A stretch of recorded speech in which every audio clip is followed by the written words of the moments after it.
Hello बच्चों, आपका स्वागत है श्याम सर की क्लास में। बच्चों, आज हम कक्षा 12 भौतिकी का अगला टॉपिक शुरू करने वाले हैं।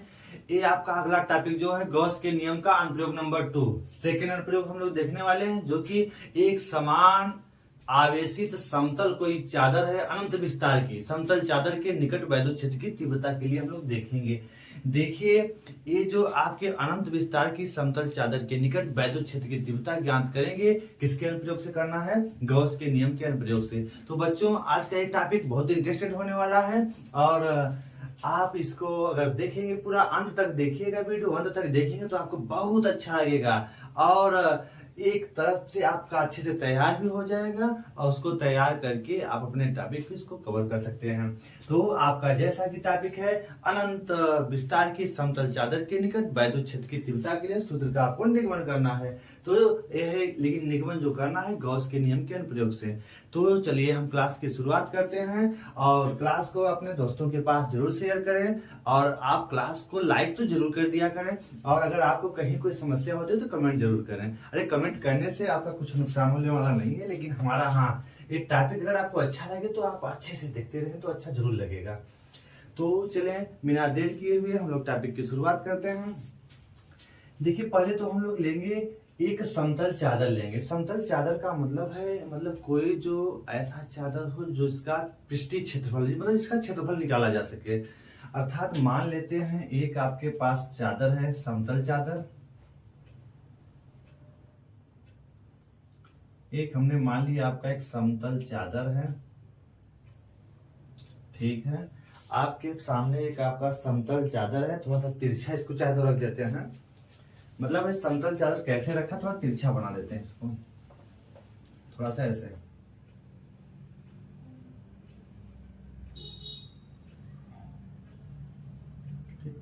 ये आपकी समतल चादर है। कैसी चादर है? समतल अनंत विस्तार। इसका विस्तार क्या है? अनंत विस्तार की समतल चादर है। अब मान लेते हैं इस चादर में कुल आवेश आपकी Q है। इस चादर में उपस्थित कुल आवेश Q है। तो Q आवेश है, लेकिन ये आवेश इस चादर में एक समान रूप से वितरित है। इस आवेशों को हम एक समान रूप से इसमें वितरित मान सकते हैं। मान लिया जो एक कुल Q आवेश है, ये इस चादर में एक समान रूप से क्या है? वितरित है। और इनका जो आवेश है जो वितरित है एक समान रूप से, इसका जो आवेशों का आवेश पृष्ठीय आवेश घनत्व, क्योंकि इसका आप क्षेत्रफल निकलेगा, इसका मान लिया पृष्ठीय आवेश घनत्व क्या है? सिग्मा है आपका। इसका जो पृष्ठीय आवेश घनत्व क्या है? सिग्मा है। अब करना क्या है, पहले आपका टारगेट क्या है उसको हम लोग पता लगाते हैं। देखिए, अब इस समतल चादर से हम लोग r दूरी पर, समतल चादर के से मान लिया r दूरी पर एक बिंदु, समतल चादर से r दूरी पर एक बिंदु आपका P स्थित है। एक बिंदु क्या है? P स्थित है। इस बिंदु P पर हमें निकालना है वैद्युत क्षेत्र की तीव्रता ज्ञात करनी है। अब अपना एक बार टारगेट अच्छे से आप समझ लीजिए, फिर आप अपने आसानी से डेरिवेशन कर लेंगे। कुछ ज्यादा टफ नहीं है, बहुत इजी वे में आपको बताया जाएगा। ये समतल चादर है, समतल चादर से r दूरी पर एक बिंदु P है जहां पे आपको वैद्युत क्षेत्र की तीव्रता ज्ञात करनी है, लेकिन किसके अनुप्रयोग से? गॉस के नियम के अनुप्रयोग से। तो आप लोग करेंगे क्या? अब हमें करना क्या है, आप देखिए। अब मान लेते हैं इस P बिंदु से होते हुए हमें एक गॉसियन पृष्ठ की कल्पना करनी है। तो इस गॉसियन, यहाँ P से होते हुए गॉसियन पृष्ठ की कल्पना करनी है, लेकिन अब हम करेंगे क्या? चूंकि आपका एक समतल चादर है, तो समतल चादर के कारण जो वैद्युत क्षेत्र की तीव्रताएं होंगी दोनों तरफ निकलेंगी। अगर दोनों तरफ होंगी तो हम लोग एक ऐसा इसी P से उतने ही दूरी पर, r दूरी पर, उसके जस्ट एक दूसरे साइड में भी, यह है आपका मूल बिंदु मान लिया O। तो यहाँ से इस चादर से r दूरी पर बिंदु P है, तो जस्ट उसके सममित ही हम लोग इसके एक दूसरे साइड में भी एक बिंदु मान लेते हैं P डैश। तो यहाँ पर भी वैद्युत क्षेत्र की तीव्रता हमें क्या ज्ञात करनी है? ये ज्ञात करनी है। मतलब इसको थोड़ा सा आप एक एग्जांपल से समझ लीजिए। जैसे मान लिया आपकी एक समतल चादर है, जैसे मान लेते हैं आपकी एक समतल चादर हम लाते हैं, आपको दिखाते हैं।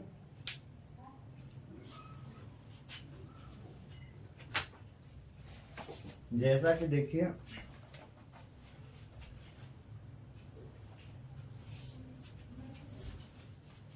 आपके पास यह एक समतल चादर है, यह एक क्या है, एक समतल चादर है। अब इस समतल चादर में, अब समतल चादर जो है समान रूप से क्या है, आवेशित है। अब इस समतल चादर ऐसे है, आपकी मान लिया ऐसे रखी है। अब इस समतल चादर के निकट यहाँ पर एक ठो बिंदु P है, यहाँ पर एक ठो बिंदु P है, इस पॉइंट पर एक बिंदु P है, इस यहाँ पर मान लिया यहाँ एक बिंदु P है, जिस पर आपको वैद्युत क्षेत्र की तीव्रता ज्ञात करनी है। तो उसके लिए क्या करेंगे, इस P से होते हुए, अब अगर ये आपका समतल चादर ऐसे रखी है, तो इस समतल चादर के अगर हम लोग देखें तो यहाँ पर एक इसके इस साइड एक बिंदु P है, इस साइड बिंदु P है, ठीक है। अब हमें वैद्युत क्षेत्र की तीव्रता अगर देखेंगे तो यह अगर पूर्ण रूप से आवेशित है तो वैद्युत क्षेत्र रेखाएं यहाँ से क्या होगी, बाहर की ओर निकलेंगी, इधर भी क्या होंगी, बाहर की ओर निकलेंगी, अर्थात दोनों तरफ हमें वैद्युत क्षेत्र की तीव्रता प्राप्त होगी। इस पॉइंट को हम मान लेते हैं P, इसको क्या माना गया है, P डैश माना गया है, ठीक है। अब हम करेंगे क्या, अब एक ऐसा हम लोग अब इस P से होते हुए एक हम बंद पृष्ठ की कल्पना करेंगे, इस P से होते हुए एक बंद पृष्ठ की क्या की जाएगी, कल्पना करेंगे। तो आपका जो बंद पृष्ठ कैसा होना चाहिए, एक ऐसा बंद पृष्ठ हो जो इससे आर पार निकल के दोनों तरफ जाए। मतलब ये आपका एक समतल चादर है, तो जो मान लिया यह बंद पृष्ठ है, तो बंद पृष्ठ इससे आर पार होके, मतलब ऐसे आर पार हो जाए। तो यहाँ पे एक पॉइंट P हो जाएगा, इधर क्या हो जाएगा, P डैश। तो ये जो आपका बंद पृष्ठ होगा इसके आर पार अगर मान लेते हैं रखा है, तब अब मान लेते हैं वह जो बंद पृष्ठ है एक बेलन है, बंद पृष्ठ है वो क्या है, आपका बेलन है। तो चलो यहाँ पे एक हम बेलन की कल्पना करते हैं। मान लिया यह जो जो आपके P और P डैश पॉइंट है, उस बेलन के समतल पृष्ठ, जो आपका समतल पृष्ठ है उस पर क्या है, उस पर मतलब उसी पर स्थित है। और ये मान आपका ये क्या है, बेलन है। देखिए बेलन है, हम बना देते हैं, देखिए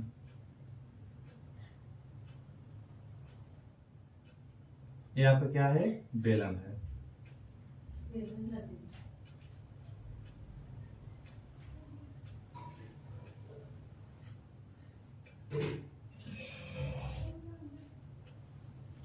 चलें, तो ये आपका एक बेलन है,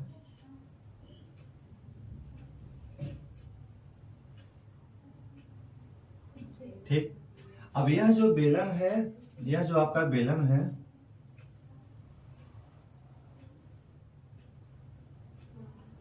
अब यहाँ पे ये जो P आपका है, जो P आपका है, यहाँ पे P है, जो P बिंदु है इस बेलन के कहाँ है, समतल पृष्ठों पर। P कहाँ स्थित है, समतल पृष्ठ पर। P डैश भी कहाँ स्थित है, इसके समतल पृष्ठ पर, किसके, बेलन के। तो मान लेते हैं, फिर से एक बार आप इसको देख लीजिएगा, ये जो दूरी है इसकी यहाँ इस आपकी समतल चादर से ये दूरी क्या है, आपकी R है। तो इसको हम थोड़ा सा नीचे बना देते हैं। देखिए यहाँ से ये दूरी अगर R है P बिंदु के बीच की, तो इधर भी सेम उतनी ही दूरी पर यह भी है, इधर भी यह भी दूरी क्या हो जाएगी आपकी, यहाँ से R हो जाएगी, ठीक है। तो अब आपको ये फिगर समझ में आ रहा होगा कि मतलब एक समान आवेशित समतल चादर है अनंत विस्तार की। अब यह क्या है, इसमें कुल आवेश क्यों उपस्थित है, इसका पृष्ठीय आवेश घनत्व सिग्मा है। अब मान लिया इस चादर से R दूरी पर एक बिंदु P स्थित है, जहां पे वैद्युत क्षेत्र की तीव्रता ज्ञात करनी है।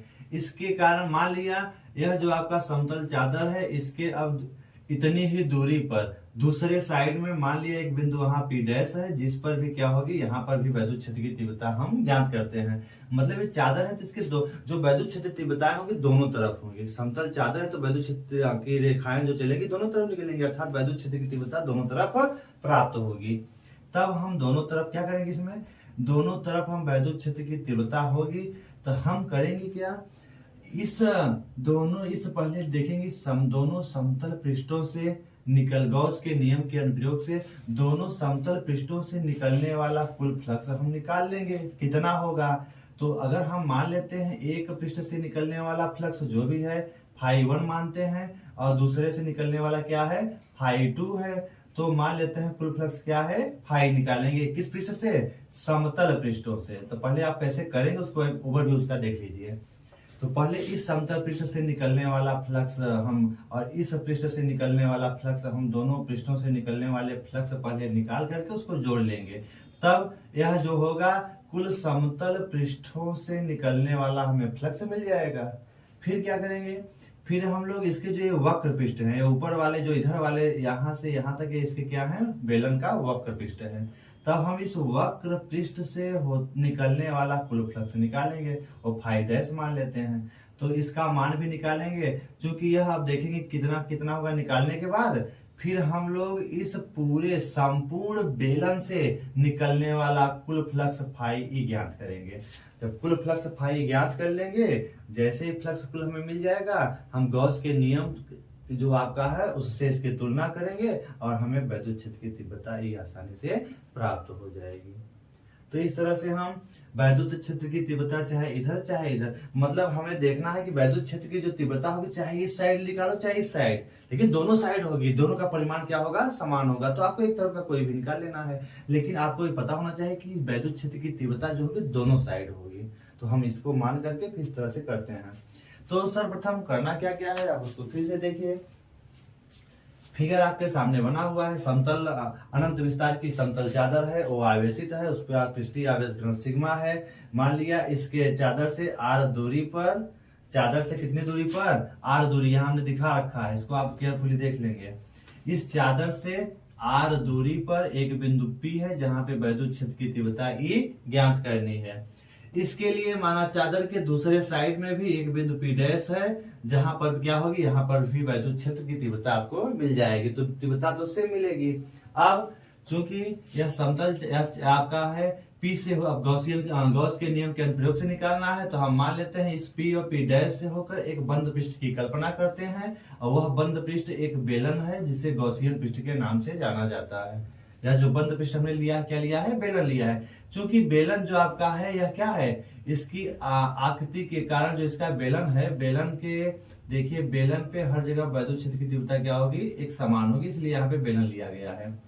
तो यह जो आपका बेलन है, बेलन के यहाँ हर पॉइंट पर देखेंगे तो वैद्युत क्षेत्र की तीव्रताएं क्या होंगी, एक समान होगी, सममित होगी, इसीलिए बेलन लिया गया है। अब हम क्या करेंगे, हमें एक्चुअली आपका टारगेट है कि संपूर्ण बेलन से निकलने वाला कुल फ्लक्स आपको निकालना है, संपूर्ण बेलन से। तो उसके लिए हम इसको दो भागों में बांट के अध्ययन करेंगे।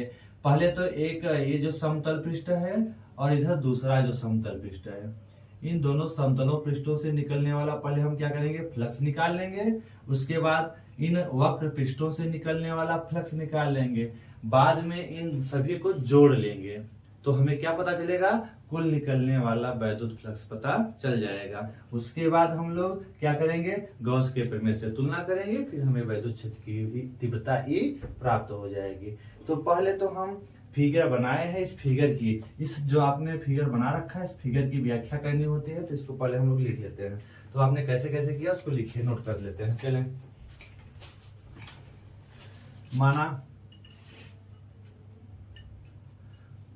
माना एक अनंत विस्तार की अनंत समतल चादर में कुल उपस्थित आवेश Q है, कुल उपस्थित आवेश क्या है, Q है, तथा इनका पृष्ठ आवेश घनत्व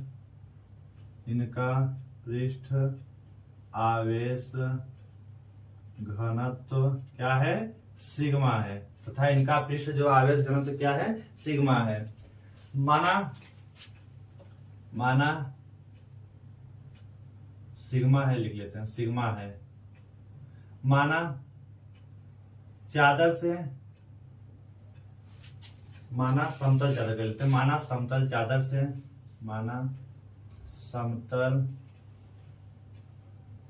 चादर से आर दूरी पर एक बिंदु P है, एक बिंदु P स्थित है,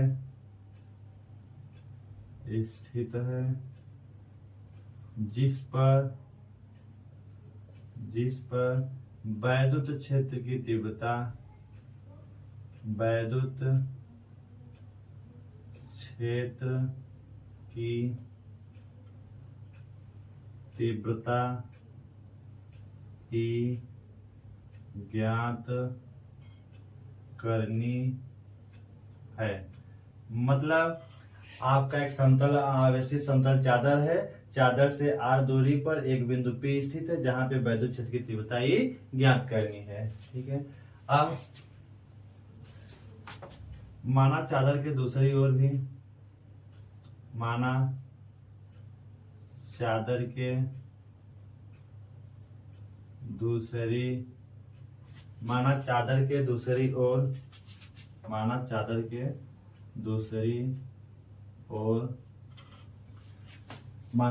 के दूसरी ओर चादर से उतनी ही दूरी पर, माना चादर के दूसरी ओर चादर से उतनी, माना चादर के दूसरी ओर चादर से उतनी ही दूरी पर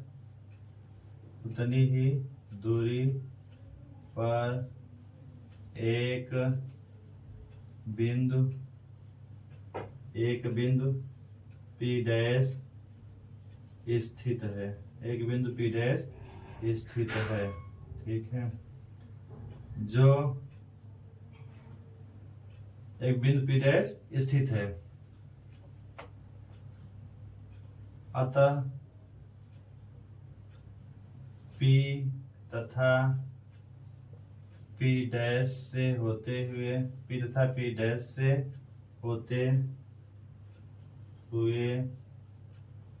एक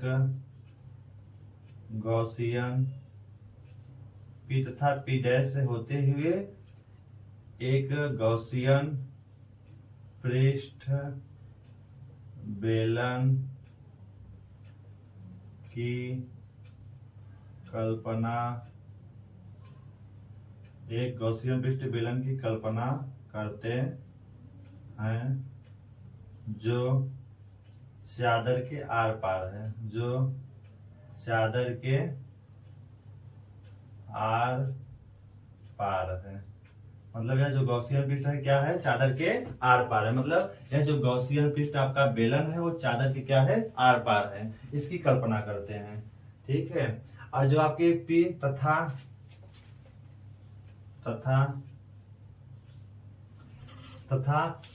P डैश बेलन के समतल पृष्ठों पर स्थित है। तो इसको भी आप नोट कर लेंगे। तो इसको पहले आप उतार लीजिए, इसको हम फिर इरेज करके आगे लिखते हैं।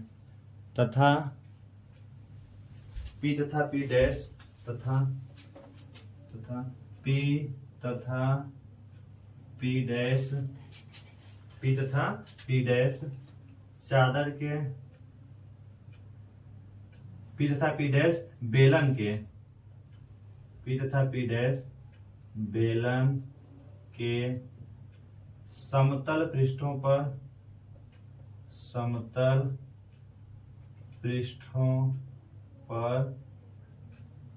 स्थित है। मतलब जो आपका P और P डैश है कहाँ स्थित है, चादर के समतल पृष्ठों पर स्थित है। तो इसका आप स्क्रीनशॉट लेकर इसको लिखिए, फिर हम आगे कंटिन्यू करते हैं। तथा P डैश बेलन के समतल पृष्ठों पर स्थित हैं। तो इसको आप उतार लीजिए, फिर हम आगे चलते हैं। जैसे जैसे हमने बनाया वैसे पूरा आप लिख दिया गया। अब हम करेंगे क्या, अब इसको आगे बढ़ाते हैं। देखिए, अब आपका जो ये समतल पृष्ठों से पहले हम निकालने वाले हैं, वैद्युत फ्लक्स। तो कुल वैद्युत फ्लक्स हम इकट्ठे साथ में निकाल लेते हैं।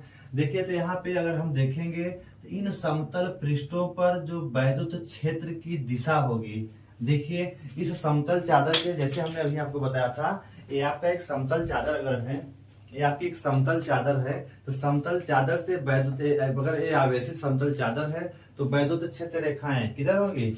अगर हम देखेंगे तो समतल चादर से वैद्युत क्षेत्र रेखाएं अगर धन प्लस आवेशित है तो वैद्युत क्षेत्र रेखाएं यहाँ से क्या होंगी? बाहर की ओर निकलेंगी। दोनों साइड क्या होंगी?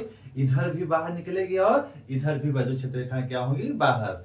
अगर ये आपका समतल चादर है, वैद्युत क्षेत्र रेखाएं बाहर की ओर ऐसे निकल रही है, इधर भी ऐसे निकल रही है, तो वैद्युत क्षेत्र की दिशा किधर हो गई? बाहर। वैद्युत क्षेत्र की तीव्रता किधर है? बाहर की ओर। तो यहाँ पे हम लोग दिखा सकते हैं कि इसमें जो वैद्युत क्षेत्र की तीव्रता E होगी उसकी दिशा किधर होगी? बाहर की ओर। दोनों साइड वैद्युत क्षेत्र की दिशा किधर होगी? बाहर की ओर हो जाएगी। फिर अब हम देखेंगे इसका जो क्षेत्रफल सदिश है, इसका जो है आपका क्षेत्रफल सदिश है, तो इसका जो क्षेत्रफल सदिश होगा, क्षेत्रफल सदिश क्या होता है? किसी पृष्ठ के अभिलंबवत बाहर की ओर स्थित सदिश क्षेत्रफल सदिश कहलाता है। अगर ये आपका पृष्ठ है तो इसका क्षेत्रफल सदिश किधर होगा? इसके अभिलंबवत बाहर की ओर। इधर भी क्या होगा? इसके अभिलंबवत बाहर की ओर। तो हम यहाँ पे इसका अगर क्षेत्रफल, इस छोटे से खंड का अगर क्षेत्रफल दिखाएं, इसका जो क्षेत्रफल सदिश भी होगा वो किधर होगा? बाहर की ओर होगा। और अगर क्षेत्रफल हम इसका समतल पृष्ठों का क्षेत्रफल अगर यस मानते हैं तो इसका जो क्षेत्रफल सदिश क्या है? वेक्टर ds किधर होगा? बाहर की ओर। इधर भी वैसे ही होगा, इसका क्षेत्रफल सदिश किधर होगा? इसके अभिलंबवत किधर होगा? बाहर। तो वेक्टर ds जो होगा वो किधर होगा? बाहर की ओर। और जो यहाँ पे ये वेक्टर ds क्या है? इसके सूक्ष्म खंड का क्षेत्रफल। और मान लेते हैं समतल पृष्ठों का, जो आपका समतल पृष्ठ है इसका क्षेत्रफल क्या है? s है। तो प्रत्येक समतल पृष्ठ का, प्रत्येक जो समतल पृष्ठ है उसका क्षेत्रफल क्या माना गया है? s माना गया है। और यह जो ds क्या है? इस यस क्षेत्रफल का एक सूक्ष्म अवयव है जिसका क्षेत्रफल क्या माना गया है? ds है। वही काम इधर भी किया गया है। इस मान लेते हैं इस आपके समतल पृष्ठ का क्षेत्रफल क्या है? यस है। प्रत्येक समतल पृष्ठ का मतलब अगर यहाँ पर भी देखें समतल पृष्ठ हम लेना चाहें जिसका भी क्षेत्रफल क्या हो जाएगा? s हो जाएगा। अब इस समतल पृष्ठ का एक छोटा सा अवयव है जिसका क्षेत्रफल क्या है? ds है। तो यहाँ पे वेक्टर ds, वेक्टर की दिशा क्या होगी? बाहर की ओर। इधर भी क्या होगी? बाहर की ओर। तो हम लोग करें क्या? इस समतल पृष्ठों से निकलने वाला कुल फ्लक्स निकालेंगे। तो दोनों समतल पृष्ठों से निकलने वाला कुल वैद्युत फ्लक्स निकालेंगे। तो कुल वैद्युत फ्लक्स क्या होगा? समाकलन के रूप में निकाल लेंगे। तो सीधे हम लोग कुल फ्लक्स निकालते हैं दोनों का, उसके बाद फलिश को निकाल लेते हैं। तो इसको आप लिख लिया होगा, इसको हम विरेज करते हैं।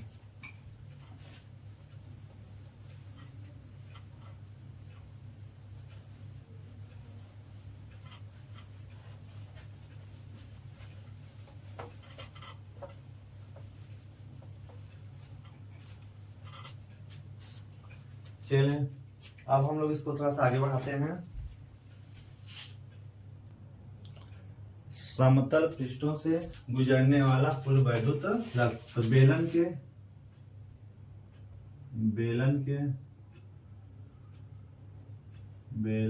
के समतल, बेलन के दोनों समतल पृष्ठ कर देते हैं। बेलन के दोनों समतल पृष्ठों से गुजरने वाला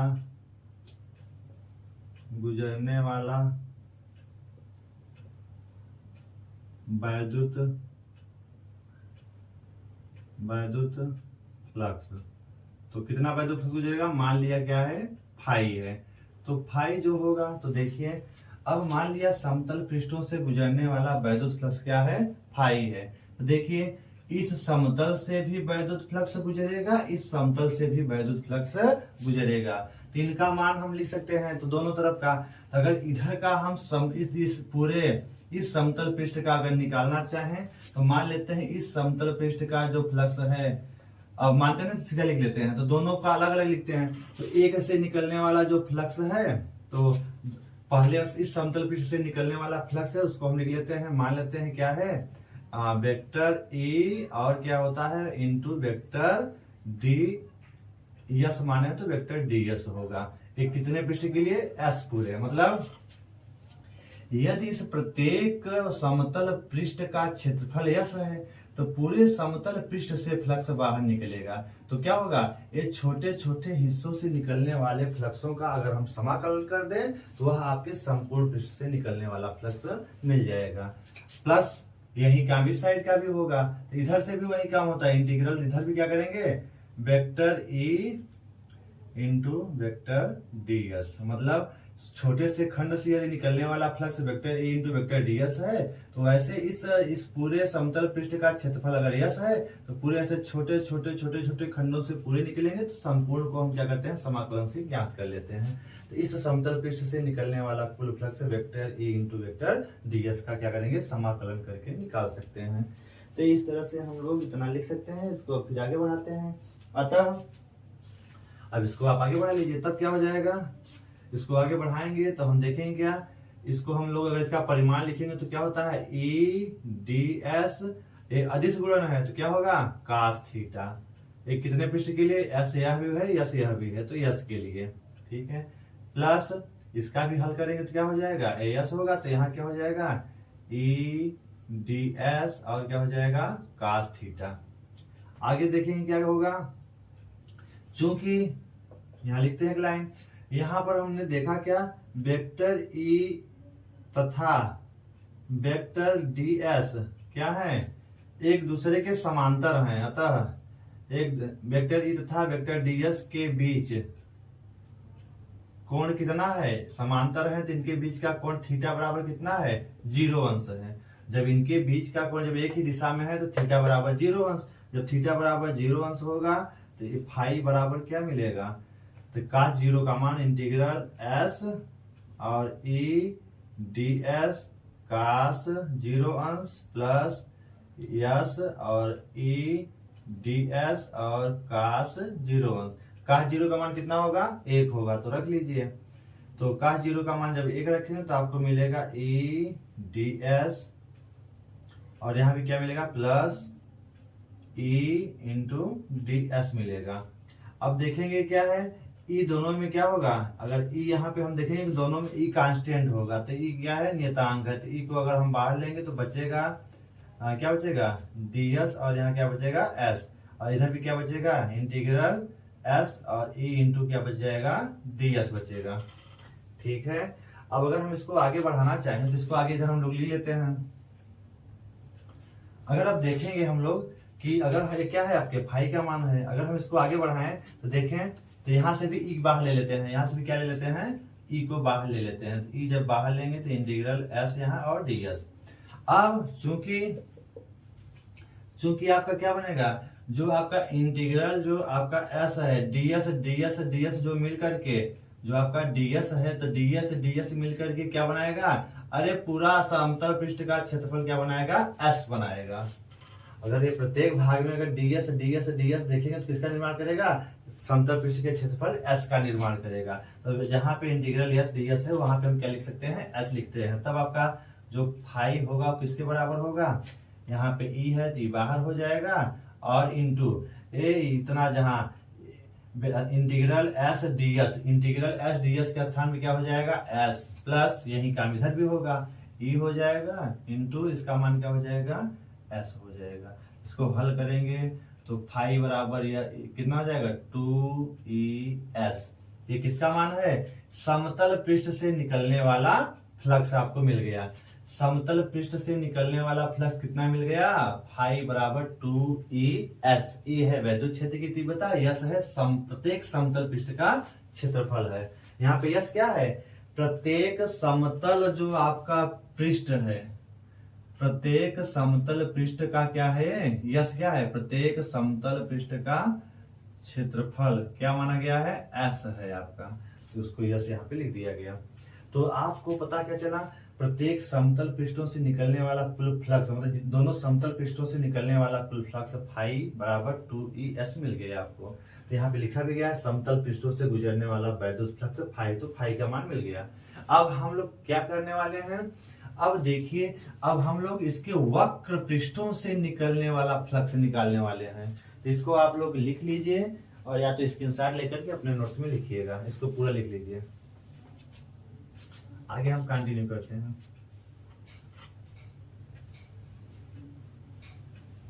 अब क्या निकालने वाले हैं,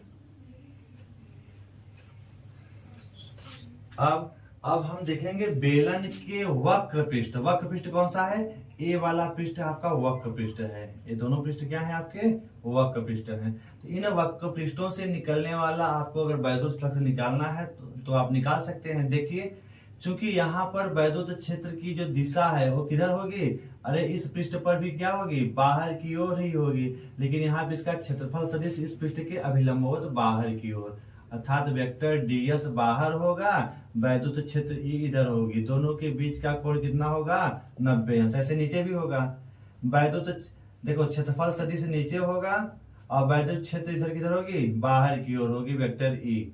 तो दोनों के बीच का कोण कितना हो गया, 90 अंश हो गया। जब दोनों के बीच का कोण 90, जैसे आप यहाँ पर एक बार इसको समझ लीजिए, अगर आपका कोई बेलन अगर है तो बेलन के अगर इस वक्र पृष्ठ पर हम देखें तो वैद्युत क्षेत्र जो होगी वो बाहर की ओर होगी, क्योंकि इस जो आपका ये पृष्ठ है, ये आपका जो पृष्ठ है, इसके कारण जो आपका वैद्युत क्षेत्र होगा वो किधर होगा, बाहर की ओर होगा। और लेकिन इस समतल पृष्ठ, इस वक्र पृष्ठ पे जो क्षेत्रफल सदिश किधर होगा, वो ऊपर की ओर होगा, वेक्टर डीएस। तो इनके बीच का कोण कितना है, 90 अंश। जब 90 अंश है तो अगर हम इनके मान लिया फाई है, फाई डैश माने निकलने वाला फ्लक्स, दोनों पृष्ठ में नीचे भी वही काम होगा, वेक्टर डीएस और वैद्युत क्षेत्र दोनों एक दूसरे क्या है, लंबवत हैं। थीटा बराबर कितना है, 90 अंश। तो आप अगर इससे निकालना चाहेंगे तो vector E into vector DS हो जाएगा। तो वेक्टर इसका परिमाण लेंगे तो ई डीएस क्या हो जाएगा, कास थीटा, थीटा बराबर 90 अंश, कास 90 का मान 0, तो कुल फ्लक्स क्या मिलेगा आपको, 0। इससे पता चला कि वक्र पृष्ठों से गुजरने वाला कुल वैद्युत फ्लक्स क्या होता है, 0 होता है। तो चलिए इसको हम लोग नोट करते हैं यहाँ पर। चूंकि बेलन के वक्र पृष्ठों पर वेक्टर ई तथा वेक्टर डीएस परस्पर क्या है, लंबवत हैं। अतः इन वक्र पृष्ठों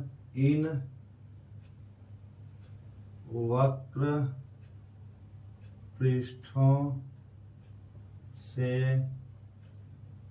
गुजरने वाला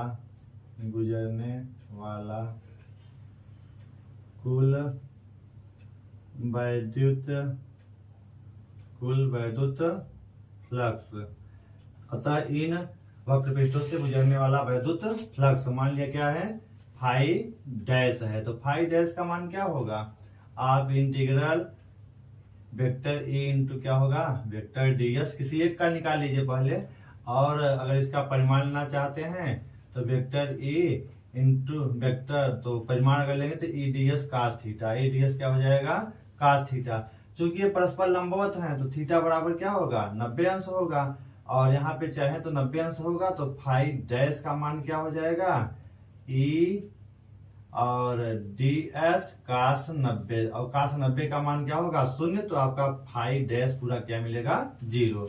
इस तरह से आप वक्र पृष्ठों से निकलने वाला कुल फ्लक्स, और ये क्या है आपका समतल पृष्ठों से निकलने वाला कुल फ्लक्स। अब हम लास्ट में क्या करेंगे, संपूर्ण बेलन से निकलने वाला कुल फ्लक्स निकालेंगे। तो चलिए इसको इधर लिख लेते हैं। अब संपूर्ण पृष्ठ से, संपूर्ण बेलन से गुजरने वाला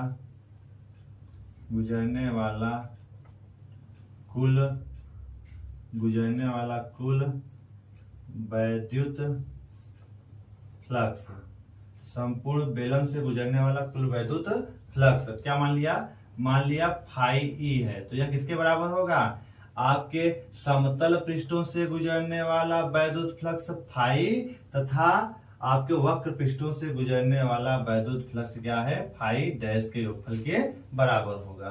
तो इसको आप लोग लिखेंगे। फिर अब करना क्या है, आपको इनके मान रखने हैं।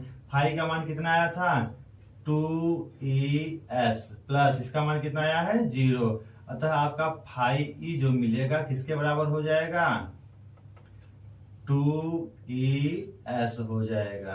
तो आपका जो किसी भी बेलन से निकलने वाला कुल आपका जो वैद्युत फ्लक्स है φE बराबर 2ES आ गया। अब हम लोग इसको यहाँ से इसको भी आप लिख लीजिए। इसके आगे हम अब कंटिन्यू करते हैं। इसका अगर स्क्रीनशॉट नहीं लिया तो लेकर आप लिखिए।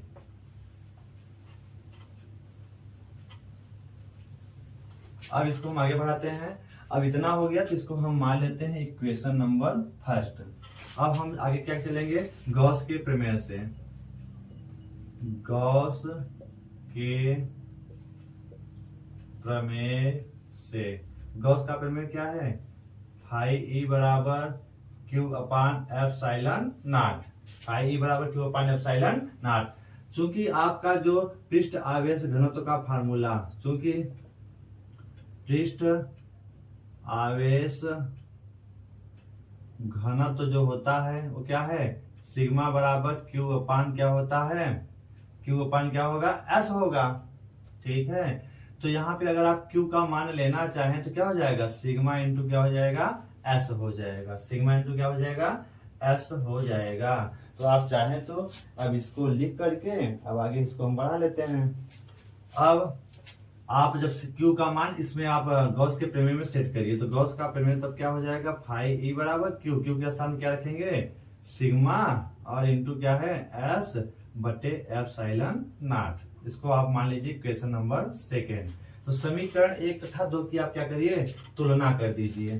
तो समीकरण 1 तथा 2 की तुलना, समीकरण 1 तथा 2 की तुलना करने पर कर दीजिए। एक इधर है, 2 इधर है, तो देखेंगे φE अगर लेफ्ट हैंड साइड बराबर है तो राइट हैंड साइड भी क्या होगा, बराबर होगा। तो एक का लिखिए, एक में पहले दिया है 2ES। 2ES किसके बराबर होगा, सिग्मा S/ε0 के। तो S से जब कैंसिल होगा तो आपको मिलेगा E का मान अगर लेना है तो E बराबर क्या हो जाएगा, 2 ऊपर है तो कहाँ जाएगा, नीचे। तो σ/2ε0। यही है आपका किसके, समतल अनंत विस्तार की समतल, मतलब अनंत समतल चादर के कारण, यही क्या है आपका, अनंत समतल चादर के कारण वैद्युत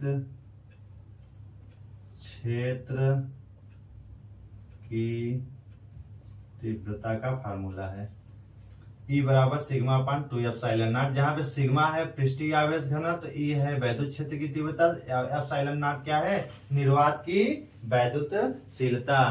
तो आपका जो आपका था हेडिंग वैद्युत क्षेत्र की तीव्रता निकालनी, तो आपके सामने आ गया है। तो इस तरह से एकदम इजी वे में आपको बताया गया।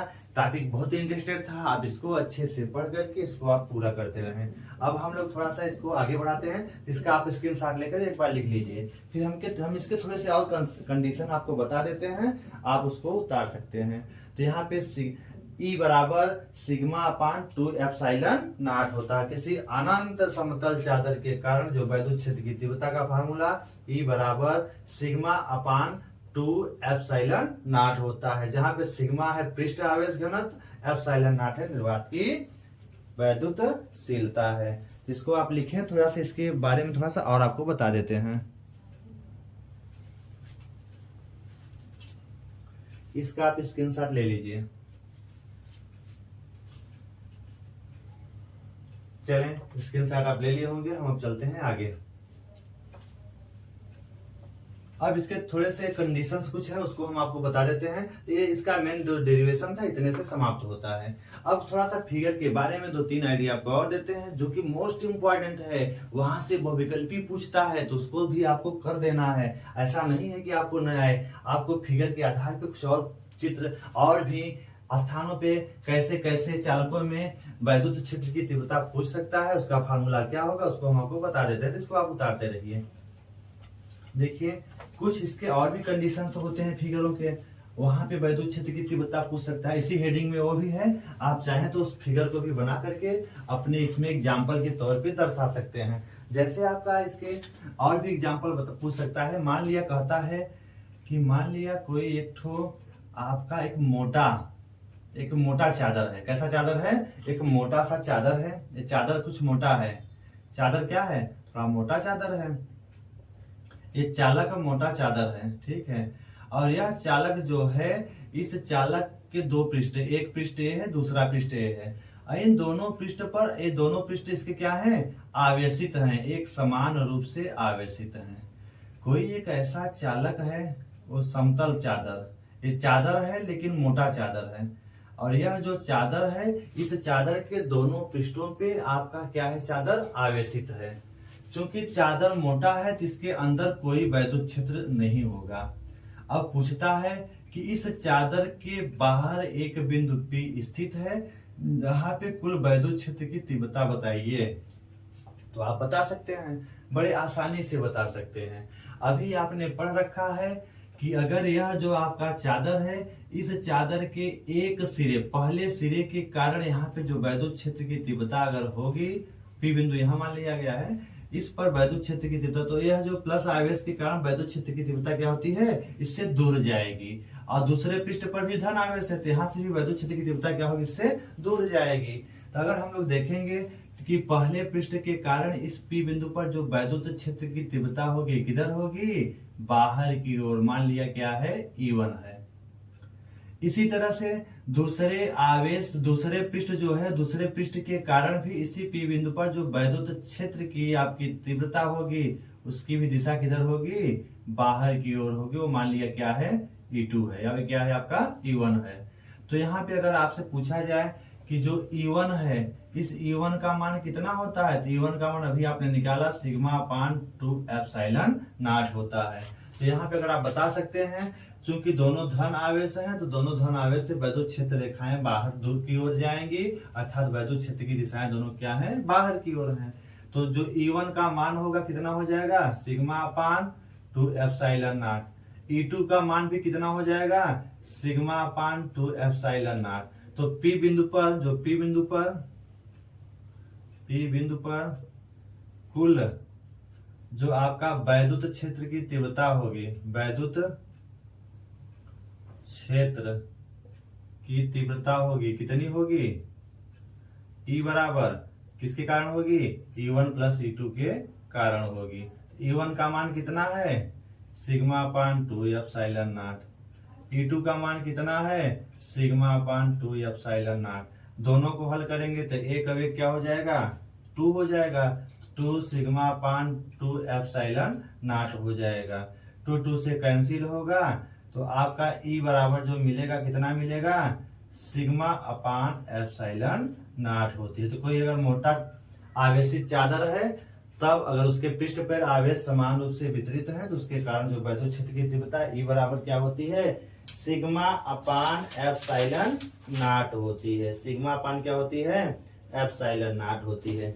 इसके मात्रक भी वही न्यूटन प्रति कूलम होता है। तो पहला आपका पहला कंडीशन है, इसका क्या है? पहला कंडीशन है। तो पहला आपका इसके प्रयोग का पहला कंडीशन है, पहला कंडीशन जो फिगर के आधार पे बताया गया। इसका दूसरा भी कंडीशन होता है, वो भी आप देख लीजिए, थोड़ा सा फास्ट बता देते हैं आपको। इसका भी अच्छा स्क्रीनशॉट लेकर के उसके बाद आप लिख लीजिएगा। यहाँ से कोई विकल्प भी पूछ सकता है, फिगर देगा क्योंकि इसके बाह्य बिंदु पर वैद्युत क्षेत्र की तीव्रता का फार्मूला, तो आप ये लगाएंगे E बराबर σ/एप्सिलॉन नॉट लगाएंगे। जहाँ सिग्मा क्या है? आपका पृष्ठीय आवेश, इसका घनत्व है, और एप्सिलॉन नॉट है निर्वात की वैद्युतशीलता है। इसका सेकेंड वाला, चलिए इसको आप लिख लीजिएगा स्क्रीनशॉट लेकर के। इसका दूसरा वाला क्या होता है, चलिए देख लेते हैं दूसरा वाला भी। दूसरा फिगर इस तरह से हो सकता है। एक मान लिया दो ठो चालक प्लेटें हैं, दो चालक आपकी प्लेटें हैं। जैसे मान लेते हैं एक ठो इधर है धन आवेशित है, एक ठो आपकी क्या है ऋण। जैसे आपका ये क्या होता है संधारित्र, एक आपका धन आवेशित है, एक उतना ही क्या है आपकी ऋण आवेशित है, उतनी ही क्या है आपकी ऋण आवेशित प्लेटें हैं। प्लेट फर्स्ट है और ये क्या है प्लेट सेकेंड है। यहाँ पे दो तरह से पूछ सकता है कहेगा इस प्लेट के अंदर अगर कोई बिंदु P स्थित है तो यहाँ पे कुल वैद्युत क्षेत्र की तीव्रता का मान बताइए। तो बस आप निकाल सकते हैं, क्योंकि अभी आपने पढ़ा कि किसी एक प्लेट के कारण जो वैद्युत क्षेत्र की तीव्रता होगी सिग्मा अपान 2 एप्सिलॉन नॉट होती है। तो यहाँ पे आप देखिए अब जो प्लस आवेश के कारण P बिंदु पर जो वैद्युत क्षेत्र की तीव्रता होगी, प्लस से वैद्युत क्षेत्र रेखाएं किधर जाएंगी, दूर जाएंगी।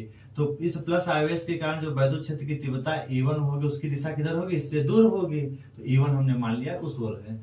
अब ये माइनस आवेश है, तो आपने पढ़ रखा है इस माइनस आवेश पर जो वैद्युत क्षेत्र की दिशा होती है माइनस की ओर होती है, तो माइनस की ओर होगी, तो यह भी माइनस की ओर होगी। मान लिया क्या है आपका E2 है। अतः जो अंदर वैद्युत क्षेत्र की तीव्रता की दिशा प्लस आवेश के कारण भी उधर होगी E1, और माइनस के तो प्लस से दूर जा रही है तो प्लस से दूर उधर ही जाएगी, और माइनस की ओर जा रही है तो माइनस भी उधर है तो माइनस की ओर जाएगी। अर्थात E1 और E2 दोनों की दिशा क्या है, समान है। अतः इस अंदर वाले पृष्ठ पर अर्थात प्लेटों के अंदर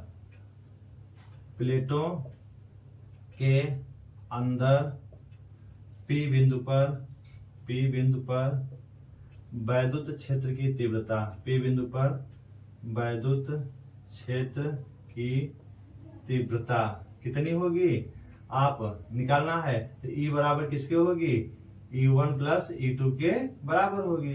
अब E1 का मान कितना होता है, अभी आपने पढ़ा था sigma upon 2 epsilon not, plus इसका भी क्या होगा सिग्मा अपान 2 एप्सिलॉन नॉट। हल करेंगे 2 सिग्मा अपान 2 एप्सिलॉन नॉट, और इसको हल करेंगे 2 से कैंसिल, तो E बराबर क्या बचेगा, सिग्मा अपान एप्सिलॉन नॉट हो जाएगा। तो प्लेटों के अंदर P बिंदु पर वैद्युत क्षेत्र की तीव्रता का फार्मूला भी कितना होता है, सिग्मा अपान एप्सिलॉन नॉट होता है। इसकी दिशा किधर से किधर होगी, धन प्लेट से ऋण प्लेट की ओर। इसकी दिशा किधर होगी, धन प्लेट से किधर होती है, ऋण प्लेट की ओर। किधर होगी, ऋण प्लेट की ओर होगी, ऋण प्लेट की ओर। इसकी परिणामी की जो दिशा है किधर से है, धन से किधर है, ऋण की ओर है। तो आप इसको लिख सकते हैं। तो एक हो गया इसके अंदर बिंदु पर पूछ लिया, तो इसको आप इस तरह से निकाल सकते हैं। तो इसको भी आप चाहे स्क्रीनशॉट लेके उसके नीचे जरूर लिख लीजिएगा। इंपॉर्टेंट फैक्ट है सभी, ये फैक्ट आपको सब छोड़ देते हैं, ये फैक्ट हम आपको बता दे रहे हैं, इस फैक्ट को जरूर लिखिएगा। आगे चलें फिर, चलिए इसका एक और दूसरे कंडीशन में से आप डाल लीजिएगा, इसका सेकंड कंडीशन, और तीसरा भी कंडीशन इसका आप देख लीजिए कैसे हो सकता है। तो इसका आप स्क्रीनशॉट लेके लिखिए। चलिए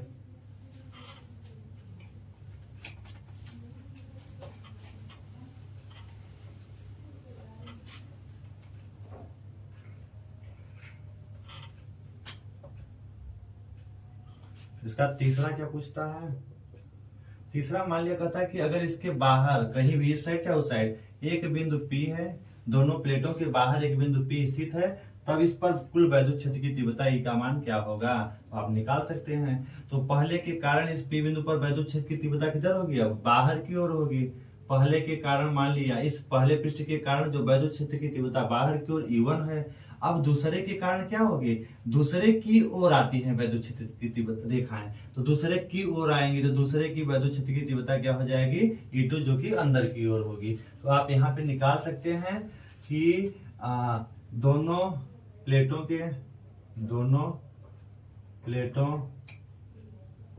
के बाह्य बिंदु, दोनों प्लेटों के बाह्य बिंदु P पर कुल वैद्युत क्षेत्र की तीव्रता, कुल वैद्युत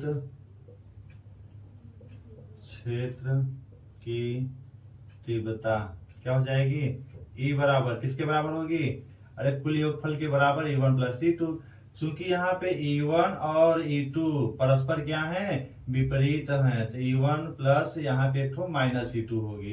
क्यों, क्योंकि इसकी दिशा क्या है, E2 की विपरीत है, वो ये प्लस आवेश से दूर जाएंगी और माइनस आवेश की ओर आएंगी। तो E1, इसको E1 माइनस क्या लिख सकते हैं, E2।